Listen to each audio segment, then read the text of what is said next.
everyone, Happy New Year to you all. Just thought I'd do a quick video to introduce you to the new Mizuno Pro range of irons. These were launched very recently, delayed from September due to COVID distribution reasons, but now we've got their fitting heads here and we're taking fittings for construction and delivery to you sometime in February next month. So most of you already know that in our custom fit centre here we have literally hundreds of heads and even more shafts, and we can custom fit any set of irons for you in terms of length, lie angle, shaft, grip, size, etc, etc. So if this year you're in the market for a new set of irons, particularly a good looking high performance set of irons, then this Mizuno Pro range is absolutely superb. There are 3 different heads. I'm going to go and do some hitting that you'll see, show you the results, give you my opinions, and then if you fancy coming to have a hit yourself with one of these, just let us know. And of course the facility's always here for you and we're always here to help.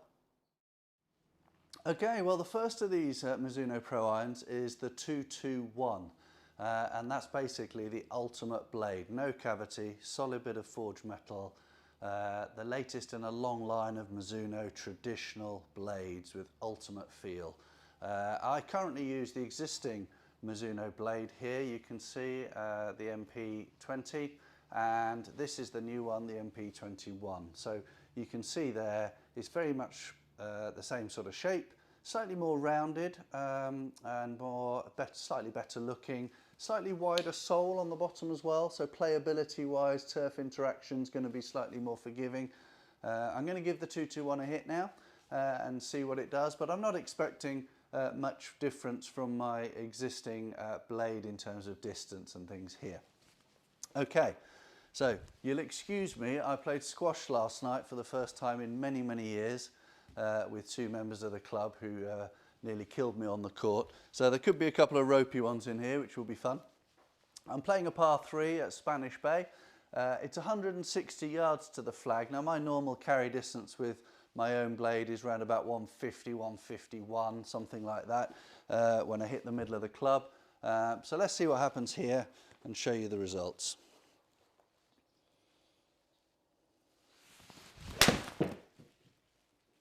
Okay, so a reasonable strike, not quite out the middle, a little bit towards the toe, and you can see that it's just come up fractionally short. And this is basically what happens with blades, is that if you don't hit the middle of the club, the sweet spot is very small, the ball speed drops off quite quickly away from the middle of the club, and it just doesn't go the distance. So hence forgiveness on a blade is pretty limited. Now, for those of you who like the feel of a perfectly struck golf shot, there is no better feel than when you hit the middle of a blade, and that's why people buy them. But you have to put up with the fact that if you don't hit the middle of the club, you don't go the distance that you intend, and you drop off more distance than some of the more forgiving clubs. So let's see if I can find the middle at some point. Gosh, I'm stiff. No, again a little bit off the bottom, not going to make the front edge of the green. Landing in about 145, so I've dropped 5 or 6 yards again by not hitting the middle of the club, and hopefully it won't take me too long to find the middle for you. There we go. Okay, so found the middle of the club, and yeah, just over 150 yard carry on this hole. It wouldn't be the club I'd take, obviously, but you can see that over a period of time you're going to pay the price with the blade for not hitting the middle of the golf club. That's probably the best one of the lot. Online, yeah, and coming in just a bit short of the flag here. But the pro side, the upside of a blade is the middle of the club, and a sweet shot feels like nothing on earth. It's the best feeling you'll have in golf. When you don't hit the middle of the club, you have to put up with the fact that it's not as forgiving, and it doesn't go quite as well when you don't hit the middle. So let's move on to the next 2 in the range Mizuno Pro range, the 223 and the 225. Some really, really exciting technology here, which I'll show you. Okay, so here is the 223. Very excited by this club. There's a lot of technology, there's a lot of talk in the trade about it. It's an amazing golf club. It's designed to look and play like a player's club, and it really is. The size of blade says player's club. It's nice and neat and tidy. It's got a thin top edge. They've widened the sole slightly, but they've beveled off the back edge so it doesn't look too clumsy. And then on the back there is a cavity, a micro slot cavity in the back here, which is very well disguised. And it's really only in the 4-iron to the 7-iron. From 8-iron to wedge, you get a solid piece of metal. Looks the same, but you're getting the real workability of your short irons and all the help in the long iron. So it's kind of a blended set within a set. Let's give it a few hits and you'll see what I mean. It really is an amazing club, more ball speed, more distance, and the sweet spot is much, much bigger than a blade. Here we go.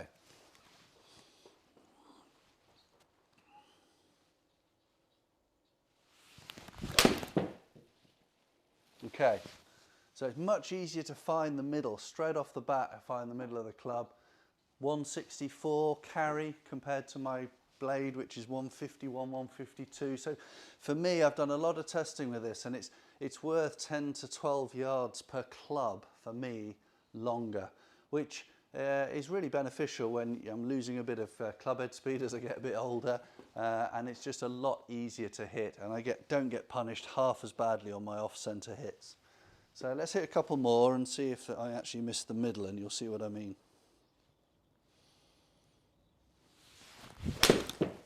Okay, there's quite a good example. A little bit toey that one, and a little bit off the bottom.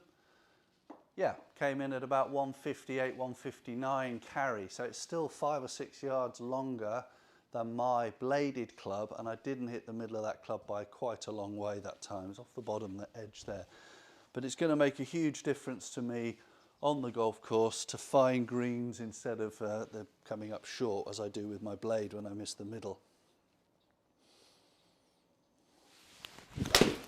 Again, didn't find the middle of that club there, but I can barely feel it.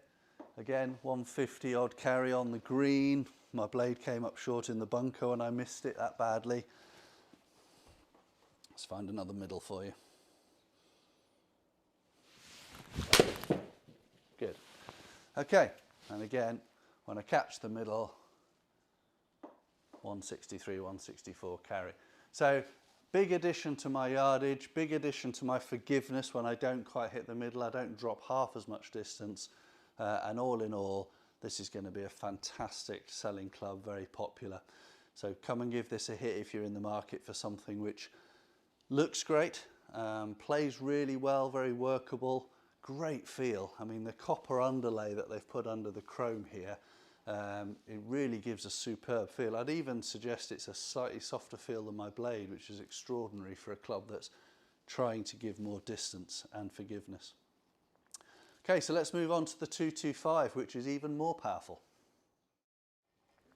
Okay, so here's the 225. This is the upgrade to the hot metal blade, as it was called in its last generation.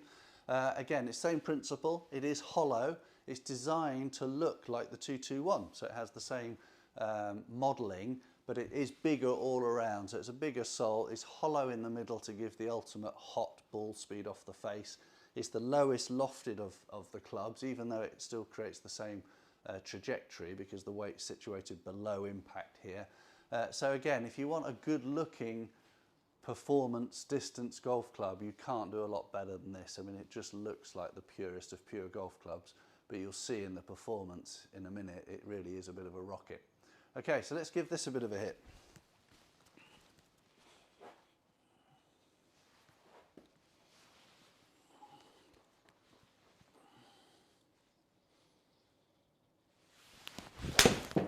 Okay, so I missed that one. Again, toey strike, past the flag.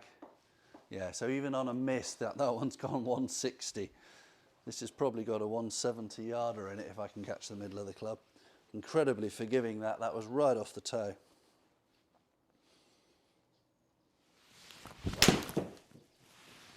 Okay, more like our normal shot. And it's gone into the back bunker on this green here. So again, really straight golf shot. Don't know how far it went originally, but about 170-ish. Wasn't quite out the middle even, that one, still a bit below centre. Okay, that's more near the middle. There we are. 174 carry on that one. So again, major distance coming from the 225, unbelievably good looking to look down upon. The downside of this probably is the cost. You do pay for these. I think they're going to be round about 190 per club.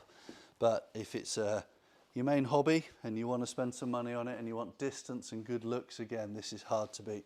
I'll just turn that one over a bit, which probably gave a bit more distance. Let's see if I can hit my normal shape here. Okay, there's my normal little fade. And again, landed at 171. So, I mean, amazing distance up from my blade at 151. So I've got about a 10-yard increment between the 3 sets of irons, depending on what I want. I've selected the middle one because I just want the head to be slightly thinner on the sole. But this would be a fantastic choice for those who have tailed off in the distance department, but still want something that's not too clunky and too ugly. It's just a beautiful looking high performance distance golf club. So I'll show you the results on the slides just in a second, just so you can see what happens across the board. But otherwise, just give us a ring, come and try them. We're happy to fit you. It doesn't cost you anything at all. But I just wouldn't mind the feedback anyway and see what you think about these golf clubs. Okay, so here is the data from an extended test that I did. You can see the clubs on the left hand side there. You can see the trajectories in the top image in the left corner, very similar. Even though the lofts change, the manufacturers managed to get the trajectories the same because of the weight distribution, and the ball speeds, as you can see in the first column, vary dramatically, and this is what gives the extra distance. All 3 of the clubs spin really healthily. Anything over 5,000 is very acceptable for a 7-iron, and the carry distances, as you saw in the demo, roughly 10 yards between each of them. So they all perform a slightly different role. They're all excellent feel, as you'd expect from Mizuno, and they all look great. They're going to give every club on the market a run for its money, particularly the players area like the TaylorMade P790 market, where the clubs look good but perform really well and offer extra distance. So as I say, come and give them a try. We'll be happy to help you out.